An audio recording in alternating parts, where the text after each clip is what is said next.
Abra sua Bíblia, a Epístola de Paulo aos Tessalonicenses, no capítulo 3. Nós vamos ler 3 versículos, 11, 12 e 13. Capítulo 3. Estamos estudando esta carta, temos sido abençoados, Deus tem falado ao meu coração e creio que ao seu coração também. Ora, nosso Deus e Pai, 3:11, e Jesus nosso Senhor dirija-nos o caminho até vós. E o Senhor vos faça crescer e aumentar no amor uns para com outros e para com todos, como também nós para convosco, a fim de que seja o vosso coração confirmado em santidade, isento de culpa, na presença de nosso Deus e Pai, na vinda de nosso Senhor Jesus, com todos os seus santos. Deus abençoe a sua palavra aos nossos corações. Amém, queridos? Muito bem. Anos atrás, um irmão nosso perdeu a esposa. Ele era piloto, estava pilotando um avião da Assembleia de Deus, que tinha parceria com Asas, um Cessna 206, era o Pedro Gouveia, que se tornou até presbítero aqui na igreja. Nesse acidente morreu a Maria, esposa do Pedro, que tinha recentemente adotado uma criança, por nome Thalita. Eu penso que Thalita tinha 3 anos, e ela estava, o Pedro levava para um lado e para o outro, e o Pedro também era marinheiro, com carteira, e estava pilotando dos nossos barcos.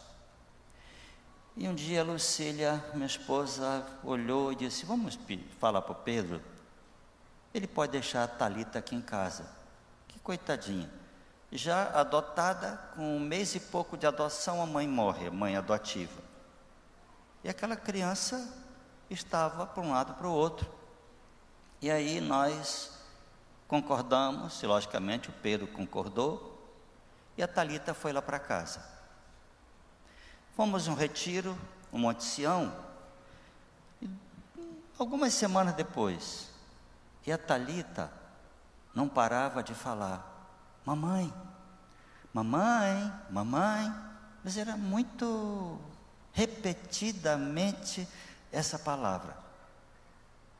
E aí alguém, até a Madalena, a esposa do pastor Manuel, disse: Lucília, não foi você que adotou a Thalita, foi a Thalita que adotou você como mamãe, porque ela não para de falar mamãe, mamãe. Na verdade foi uma adoção por 3 anos, nós devolvemos, Pedro casou de novo, e hoje a Thalita está casada, vai ter um filhinho agora em setembro, outubro, e nós vamos ajudar ainda com esse filhinho. Por que eu estou falando isso, irmãos? Veja aqui, versículo 11.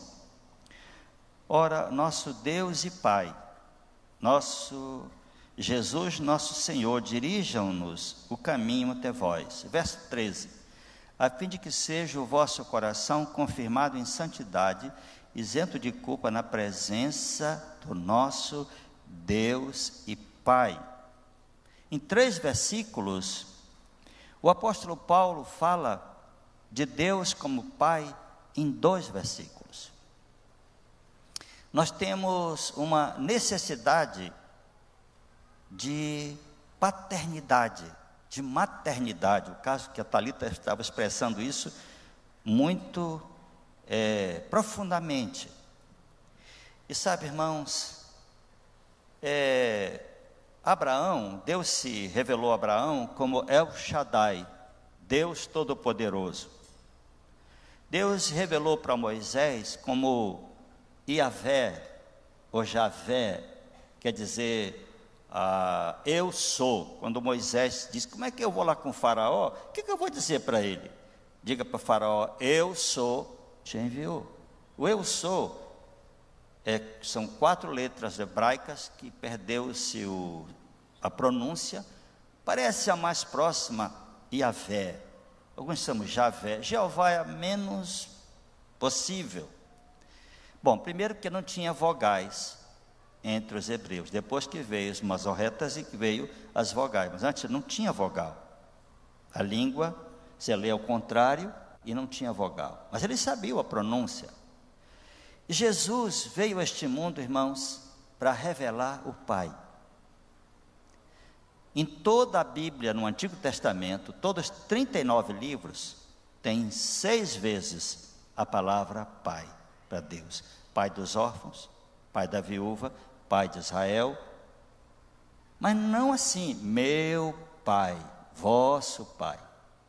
E no Novo Testamento, só no Evangelho de João, tem 134 vezes, meu Pai. O Pai procura adoradores, meu Pai, meu Deus e Pai, Pai Santo, Pai. Só em João 17, tem 5 vezes, Jesus chamando Deus de Pai. Então, ele diz lá em João 17, 26, orando, que manifestei o teu nome aos homens que me deste. Os judeus já conheciam Yahvé e El Shaddai. Eles não conheciam, era Abba, Pai.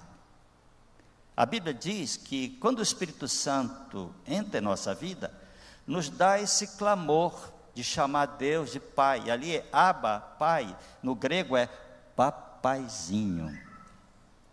Eu fico imaginando uma criança de 1 ano e pouco, 2 anos, chamando papaizinho querido. Derrete o coração. Não é verdade? Papaizinho. É uma bênção ter filhos. E digo, jovens, vocês estão demorando muito a casar. Não demore tanto. Que colocar uma criança no colo, diz um teólogo, é melhor ter um filho do que estudar teologia, para entender o amor do Pai. Você aprender isso. Jesus veio revelar Deus como Pai. Eu não sei como nós vamos chamar Deus na eternidade, na Nova Jerusalém. Mas se no Evangelho de João, só em um Evangelho, só um livro tem 134 vezes, possivelmente que nós vamos chamá-lo de Pai Celestial, Pai Santo, Pai Justo. É tão profunda essa relação, essa necessidade paterna, materna, para a nossa saúde emocional, e a ausência dessa paternidade é uma falta que pode gerar muito sofrimento para aquela pessoa e para a sociedade. Por exemplo, olha esses dados aqui. Há 3 anos atrás, quando nós começamos a trabalhar nos presídios, eu pedi do Rogério, nosso capelão, Rogério, eu queria saber o perfil do presidiário. Quem é o presidiário? Escolaridade, nível social, e fiz umas 20 perguntas. Tem o nome do pai dele na certidão de nascimento, da mãe, mas a secretaria não respondeu nenhuma. Eles não sabiam. E o Rogério está levantando. Olha esses dados que ele me deu, desde o ano passado que ele está colhendo. Lá no Poraquequara, entre 1.338 internos, 68% foram criados sem pai nem mãe. 1.338 presidiários foram criados sem pai nem mãe. No CDP, Centro de Detenção Provisória, eu não tenho o dado aqui, mas a conta é mais de 50% não tem o nome do pai na certidão de nascimento. E o dado estarrecedor no semiaberto, que é onde eles estão já indo trabalhar e à noite dormem lá. No semiaberto ele pesquisou 200 pessoas. 182 foram criados sem o pai. Sabe o que significa 182 para 200? 91%.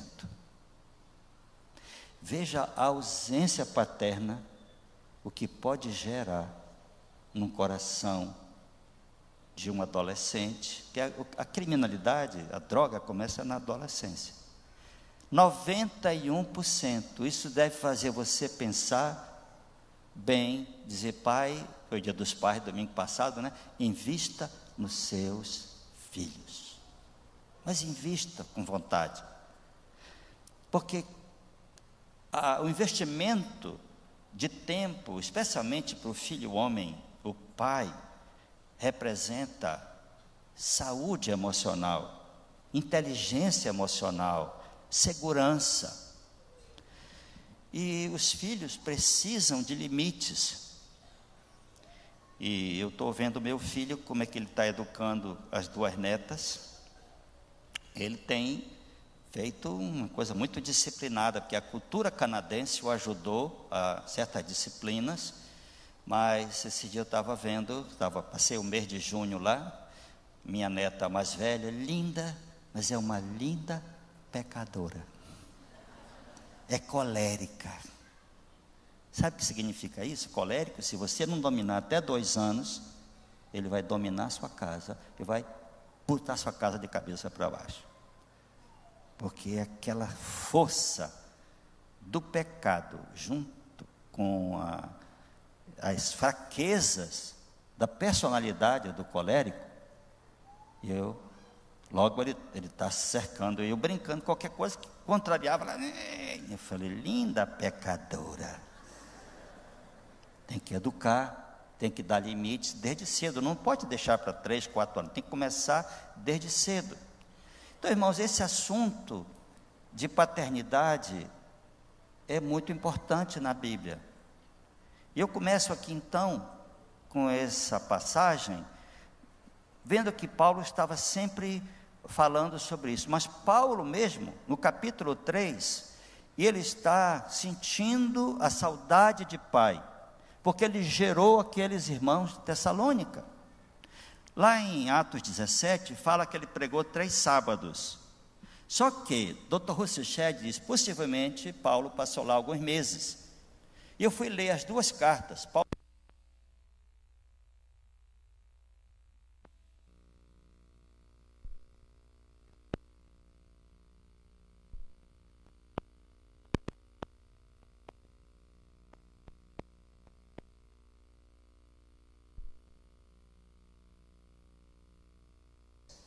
Essa igreja se tornou uma igreja modelo. Ela foi ensinada e discipulada pelo apóstolo Paulo com muito amor, como um pai faz com o filho. E eu queria dizer para você está cuidando de um novo na fé, está discipulando uma pessoa, por favor, faça isso com amor, com compromisso. Essa pessoa vai surpreender você. Vai surpreender você. Alguns anos atrás, eu escolhi 5 jovens da igreja, jovens potenciais, que, no meu entender, precisavam de um discipulado mais próximo. Um deles estava até aqui, cantando e tocando. E comecei a gastar com eles uns 10 meses, toda semana, 2 horas. Orávamos, abria o coração, estávamos lendo o Sermão do Monte, do Martin Lloyd Jones, conversando, investindo. Até fui criticado: pastor Zé João devia cuidar dos pastores, está cuidando de jovens. Eu aqui comigo,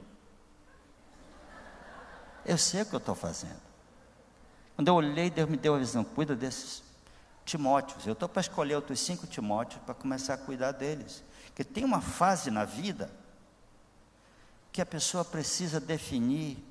Está numa fase assim, não casou, está terminando o curso, uma série de coisas que precisa de um pai para dizer: filho, vamos caminhar por aqui. Paulo foi pai para Timóteo. E aqui, irmãos, então esse é um assunto de muita importância.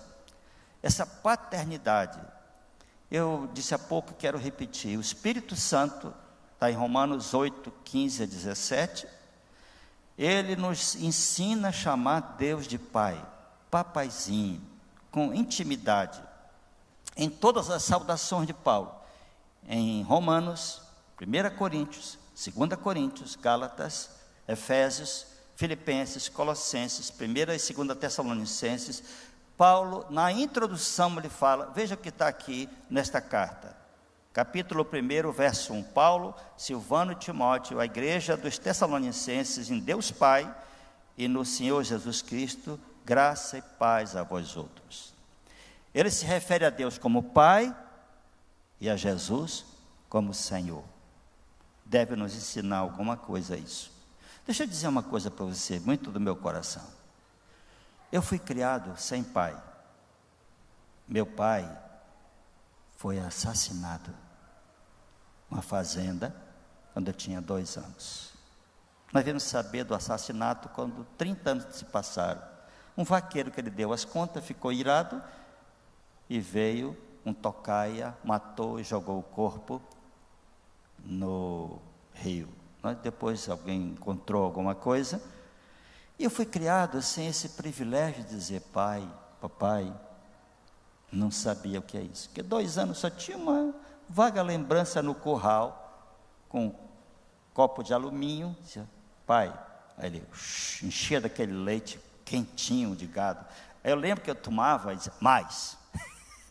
Ele, mais. Porque só vinha quase espuma. A única lembrança que eu tenho. Então, eu não tenho uma carência tão grande assim, porque minha mãe foi pai e mãe. E quando o pastor Caio resolveu cuidar de mim, ele cuidava mesmo. E às vezes ele largava a paulada. E pai é assim mesmo, né? Às vezes ele me pedia perdão, depois, filho, acho que eu fui muito duro com você. Eu falei, pastor, mas eu também às vezes sou inconveniente, né? Teve um dia que eu disse, olha pastor, Caio e Fábio foi embora, está só nós 2. Eu tinha muita identidade com Caio e Fábio. Se alguma coisa acontecer entre nós, que não der certo trabalhar nós 2, pastor Caio, eu vou embora para outra cidade, eu não vou levar um membro da igreja. Eu queria que o senhor me dissesse, filho, o que você, pastor Caio, o que eu posso lhe ajudar, algum defeito, por favor, seja pai para mim. Ele disse, filho, você é teimoso. Aí me deu vontade de dizer assim, mas quem não é? Porque a dona Lacia dizia, o Caio é teimoso. Líder, ele é teimoso, porque ele tem uma convicção. Mas ele foi um pai para mim. Seja pai dos seus filhos, seja pai para esses novos. Eles vão agradecer muito essa sua decisão de adotá-los como pai. Seja um pai amoroso, responsável. Agora aqui uma pergunta. Como é, ou como foi sua relação com seu pai? Você foi maltratado? Humilhado por ele? Pense em Deus como um pai perfeito, amoroso, santo, justo, que nos ensina e corrige para nos educar no caminho da verdade. E perdoe seu pai. Perdoe. Quando a Fernanda Brum estava aqui, aquele congresso de mulheres, eu fiquei assustado. Um dia eu estava sentado ali, ela chamou as irmãs que tinham um problema com a sua mãe, com seu pai. Gente, 300 pessoas, 400 vieram à frente. Voltaram. Eu disse, agora eu vou chamar aqui, tem problema com seu pai. Outra multidão veio à frente. Essa é a igreja. Está em Cristo, está caminhando, mas não perdoou seu pai, sua mãe. Por isso não pode crescer na fé. Tem pesos colocados nas suas pernas. Como foi a sua relação com seu pai? Os pais são imperfeitos. Erram. Eu errei. Eu vejo meu filho caminhando, minhas filhas nunca me deram dor de cabeça. Desviar, fazer isso aqui, não. Deram trabalho. Minha sogra dizia, filhos criados, trabalhos dobrados. Minha sogra. Filhos criados, trabalhos dobrados. Portugueses, e com muita, realidade nas coisas que faziam, né? Depois do casamento com a Lucília, fui lá buscá-la na casa, trocamos de roupa e ia para o hotel. Quando eu vou saindo, o seu Velásio me chamou e disse, olha rapaz, aqui não aceitamos devolução de mercadoria. Aí como eu não sou tão inteligente, eu falei, como é devolução? Sim. Não se preocupe. E a dona Lucila, não, se não der certo, pode devolver minha filha. Meu Deus, eu vou sair para a lua de mel com essa palavra. Mas tem 37 anos, eu não quero devolvê-la, não.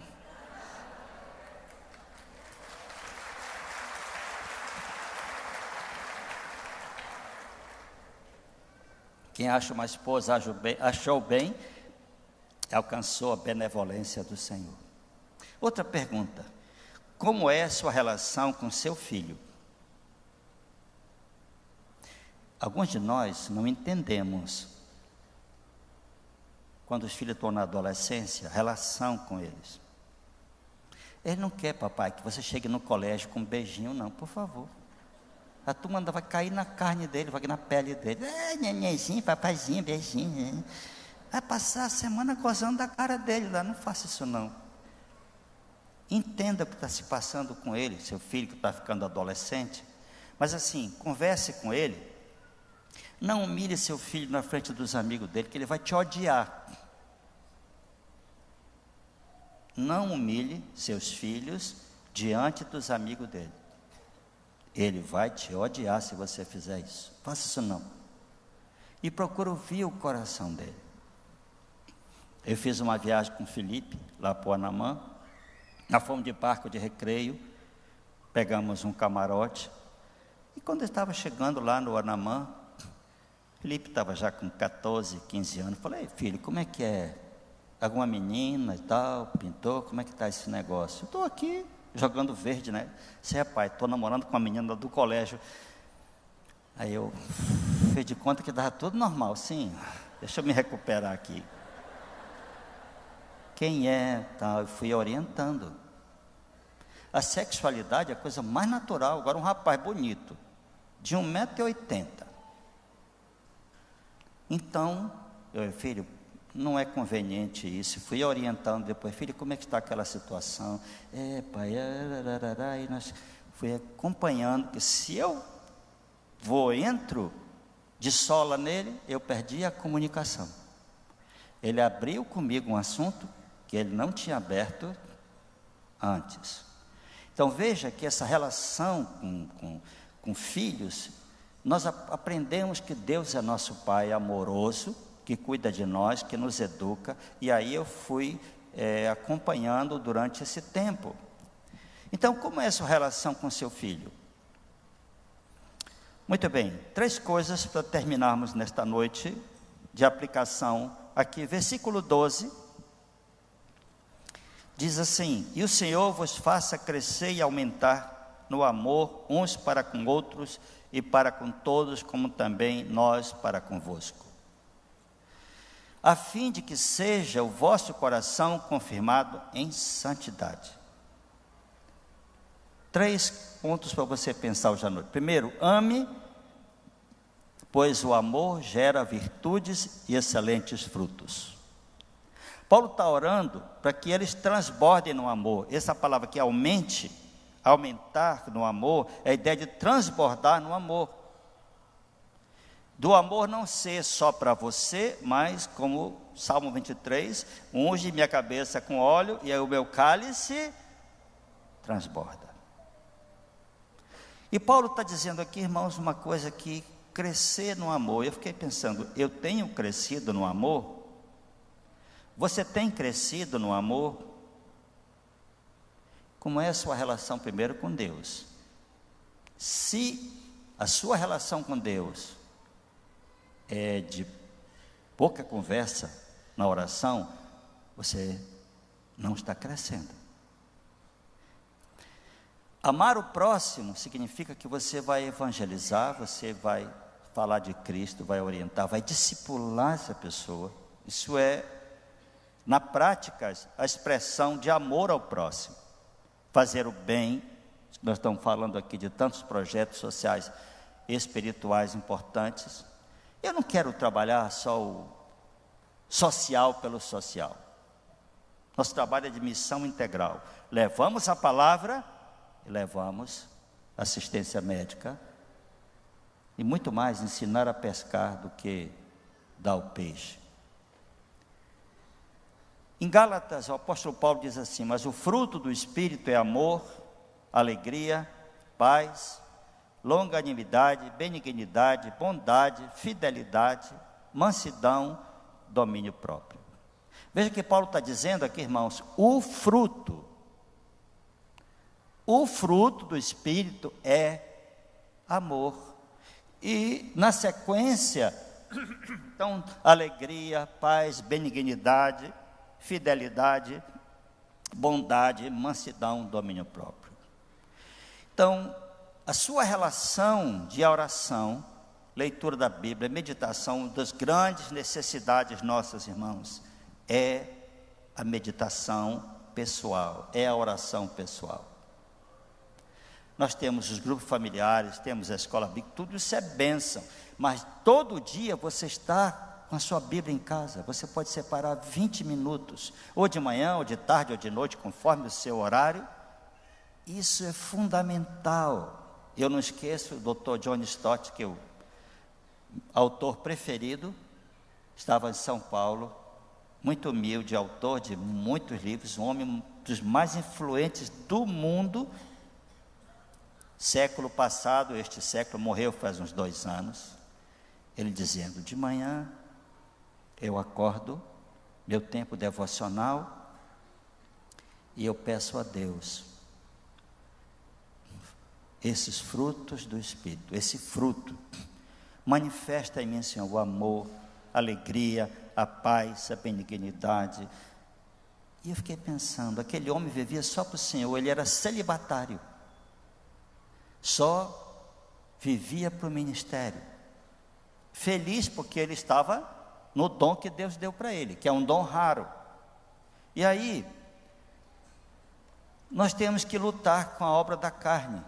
A carne milita contra o espírito contra a carne. Segundo lugar, cresça no amor e o Senhor te santificará. Olha a passagem do verso 12 para o 13.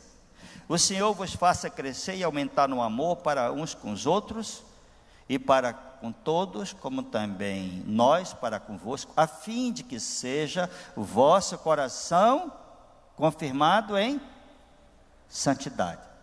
Cresça no amor e o Senhor te santificará. Pratique esse amor, ajude de novo na fé, a se firmar, tudo que nós temos falado aqui, e o Senhor vai fazer você mais santo. Uma relação estreita entre a santidade e o amor. Você ama as pessoas, e aqui, gente, não é amar só as pessoas cheirosas, amar aqueles que te saúdam, como Jesus disse lá em Mateus 5, é muito interessante. Eu vou ler, aqui são poucos versículos, no Sermão do Monte, em Mateus 5, Jesus fala uma coisa que nós precisamos ouvir mais uma vez, sobre esta relação com pessoas que não são do nosso nicho, do nosso gueto teológico, mas são pessoas lá de fora.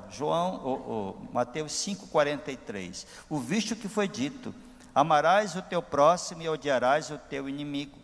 Eu, porém, vos digo: amai os vossos inimigos e orai pelos que vos perseguem, para que vos torneis filhos do vosso Pai Celeste, porque Ele faz nascer o sol sobre maus e bons, e vi chuva sobre justos e injustos.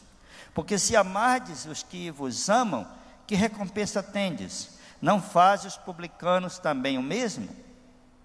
E se saudardes somente os vossos irmãos, que fazer demais? Não fazem os gentios também o mesmo? Portanto, sede vós perfeito, como perfeito é o vosso Pai Celeste. Eis aqui, irmãos, o Sermão do Monte, para nos ajudar. Deixa eu dizer uma coisa: você pode amar até quem você não gosta.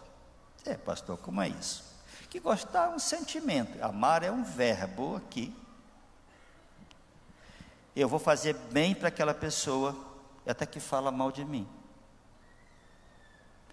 eu vou fazer o bem para aquela pessoa, eu não gosto muito dela. Tem gente que tem uma voz que te lembra alguém que te maltratou no passado. Só de você ouvir aquela pessoa, não sabe por que se antipatizou.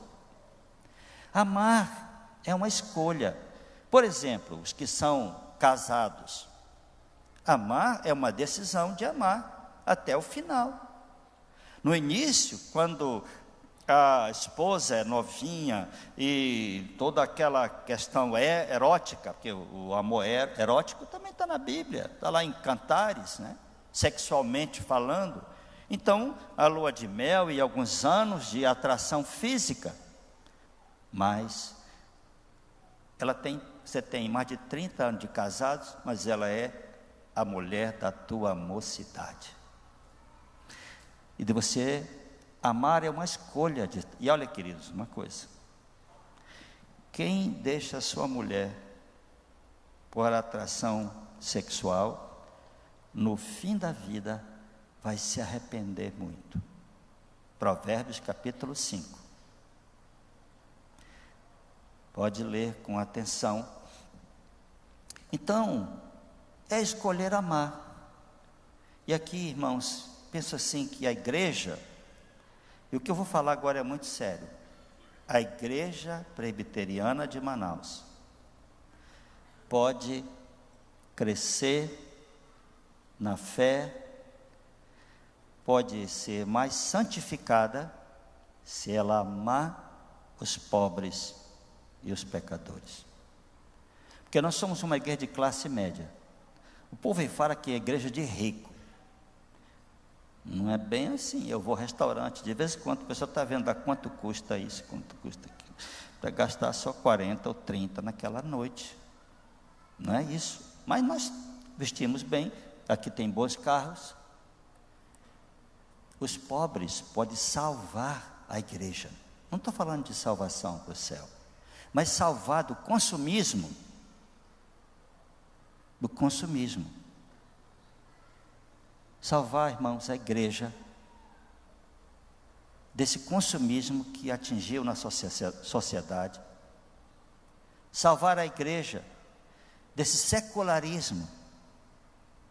Nós envolvendo com o pobre. Eu estava agora em São Paulo, estava na casa do pastor Arival, lá conversando com o Mateus, que aqui conhece o Mateus vai casar em abril agora.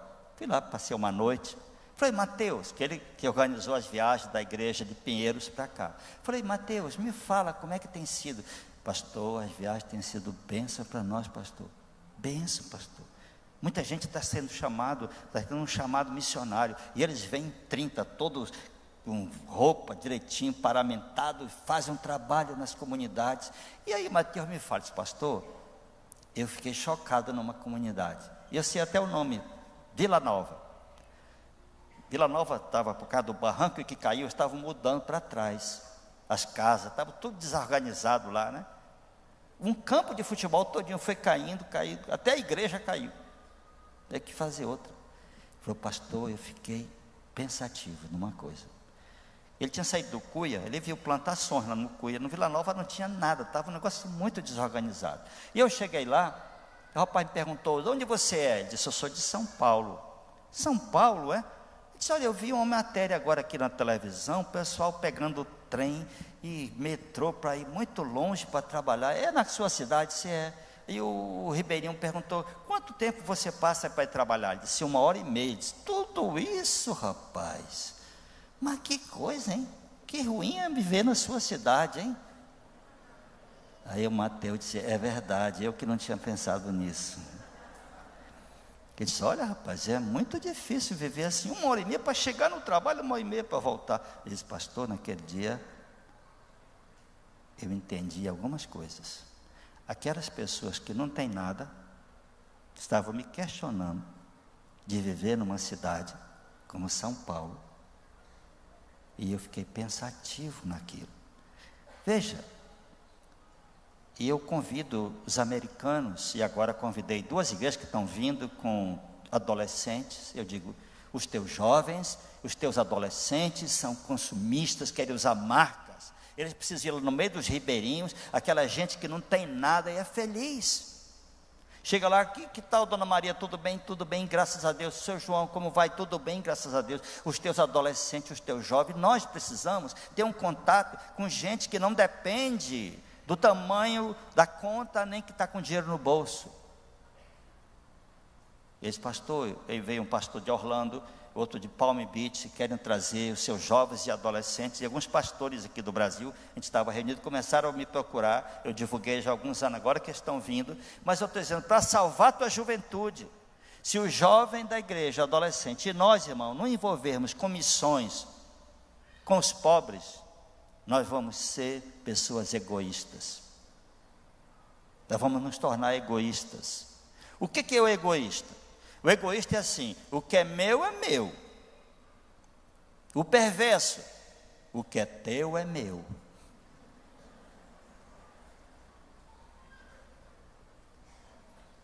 Terceiro lugar, queridos, santifique-se e o Senhor te livrará da culpa e do medo do juízo na volta de Cristo. Veja, vamos terminar aqui com o versículo 13. O apóstolo Paulo diz assim: a fim de que, ou seja, você vai crescer no amor, a fim de que seja o vosso coração confirmado em santidade, isento de culpa da presença do nosso Deus e Pai, na vinda do nosso Senhor Jesus, com todos os seus santos. Então, o amor te leva à santidade. A santidade te leva à paz, porque isento de culpa, com a consciência tranquila, na vinda do nosso Senhor Jesus Cristo. O que está dizendo ali, irmão, é o seguinte: se você amar o próximo, você fizer bem ao outro, você vai crescer, e isso vai te santificar, e vai tirar toda a culpa do teu coração, você esperar a vinda do Senhor, ou seja, você não vai ter medo do juízo final, você não vai ter medo de se encontrar com o Messias, com o cordeiro e com o leão, isento de culpa.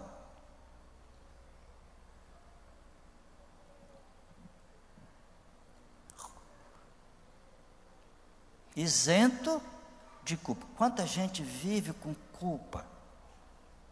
Ame o seu próximo, faça bem a ele, você vai crescer, isso vai santificar a sua vida, e você vai estar com a sua consciência tranquila. Ora vem, Senhor Jesus, Maranata.